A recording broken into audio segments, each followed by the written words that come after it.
Welcome to the Final Mix. I'm your host, John Mahoney. Sitting in with me, as always, is my co-host, Mickey Finn. Hey, hey. And tonight, we're very excited to have the legendary scientist, a.k.a. Hopeton Browne. Welcome. Thank you very much. So, Mr. Hopeton Browne, we've known each other for quite a while. To people in the know, in the scene of dub music, of reggae, you are a big deal, yes?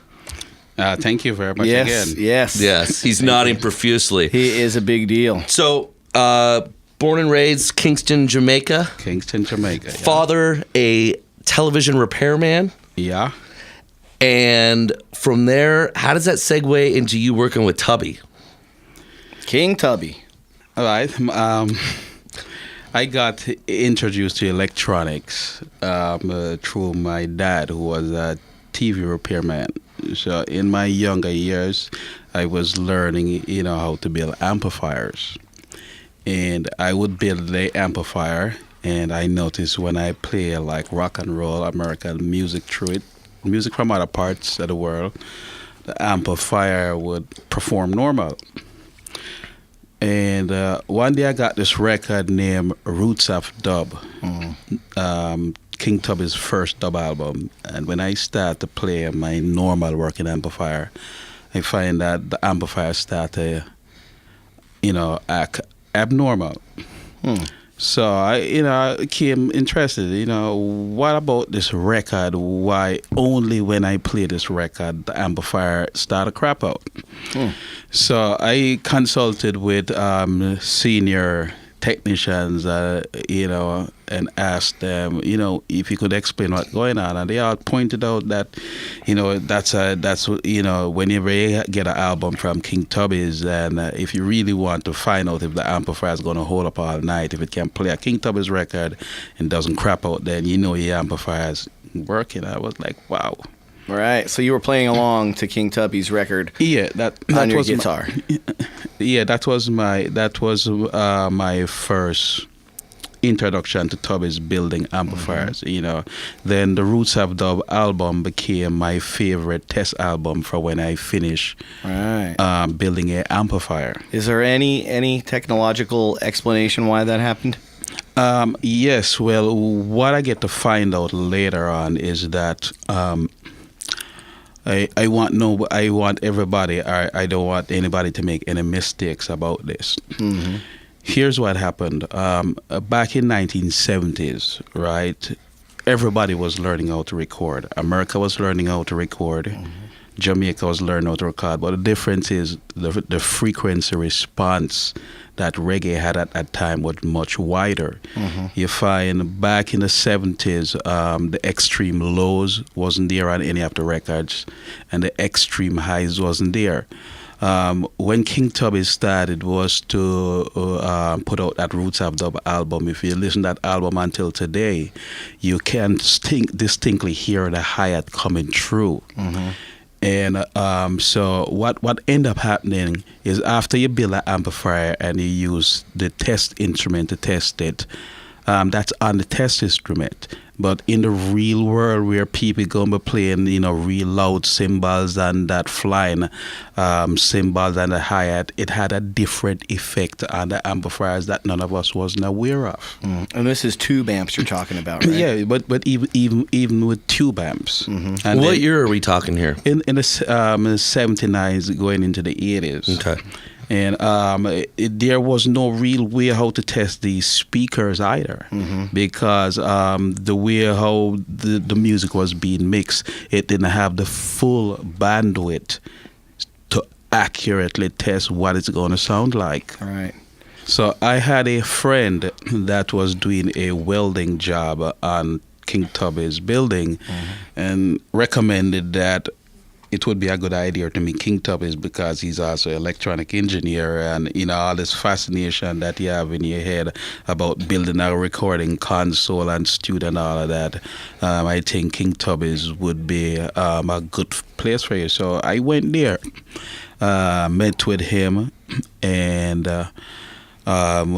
We are talking about stuff that you see now happening in the console, like moving theaters, automation, all of that. And Tubby's, at the time when I heard about King Tubby's and his association, I was thinking, wow, I going to meet a pothead buddy of mine and all of that stuff. Oh, God, please. Tubby's was like a conservative. He was conservative? Of course, oh God. Right. He replied to me, hey son, I think he's smoking too much of that weed. It's messing up your head. And how old are you at this point? I'm when this about was 16, Okay. talking about moving theaters and the stuff that you see happening now with the media and all of that. Right. But you sort of pursued that relationship, and then one day he was like, kind of like, all right, kid, I'll give you a shot sort of thing? Yes. Prior to that, going up there buying parts to build the amplifiers, he developed a trust. So after going there so regular, he would say, hey man, I have to run down the street for a little bit. You going anywhere? You're going to be here? And then that developed to, hey man, I'm not going to be coming here early. Here's the keys.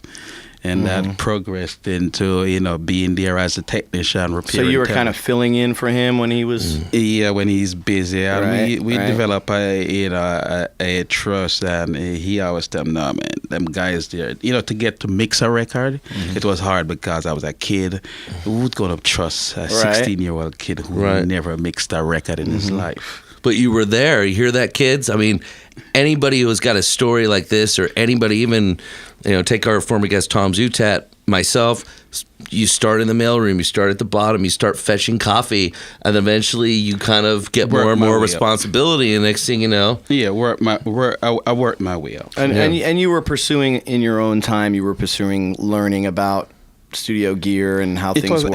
It was a great place for me because, I had one, a thought in my head, and I want to see if whatever I have in my head was practical. And for sure enough, based on the electronic theory that was reading in books and all that, when I went to King Tubby's, I could say, oh yeah, well then that stuff that I had in my head, it's practical. Right. What were you really chasing? You seem at 16, just telling the story, you seem very driven and like you were on a mission, and you were. What were you after? That's a good question. Here's what. I hope the school system here can adopt the same thing. You're beating a dead horse if you want to teach the kid, and every day the kid come to school, you're only teaching the kid about Christopher Columbus. Right. You're filling the kid head with all this algebra and this trigonometry, and the kid only want to be a painter. Right. Take the kid after you have a certain academic skill, fear enough reading and writing. Right. If he wants to be a painter, you put him into a school and nurture it. Yeah. And nurture him towards painting. Yeah, that's spot on. But what it is, you have to understand, especially here in the States, it's money. Because because if they're going to put you through the school system too fast, then the banks won't make enough money off you. So they have an incentive to keep you in school, tell you about all this maths and things that you're never going to use because you just want to be a painter. Right. Yeah. Agreed. You should be a politician, by the way, because you dodged that question expertly. Great point. But my question was, what at 16, was there a mentor that you had? Or it seems like you were almost like an Einstein trying to figure out why the fuck or were you trying to really be the engineer that you are now? Well, here's what. Prior to that, I want people to make note of this. Growing up in Jamaica, right, before I've been me, as a kid, you're exposed to all kind of stuff. I find myself around the beer and cigarette crowd. That wasn't talking anything positive. It was they just want to hang out, smoke cigarette and whatever. Even though in Jamaica you have a set of people that hang out, they play dominoes every night, but it's nothing cultural. So my biggest inspiration, right? The first time I smoked marijuana, I had a different wow. I don't want to hang out to use beer and cigarette crowds anymore. Right. I want to stay at home, and whatever I do, I find that it enhances it enhanced my studies. I can now concentrate, and I can now work on any kind of a hard electronic formula. So that played a big influence on me. I find I became a better person. I didn't want to hang out with the hoodlums anymore.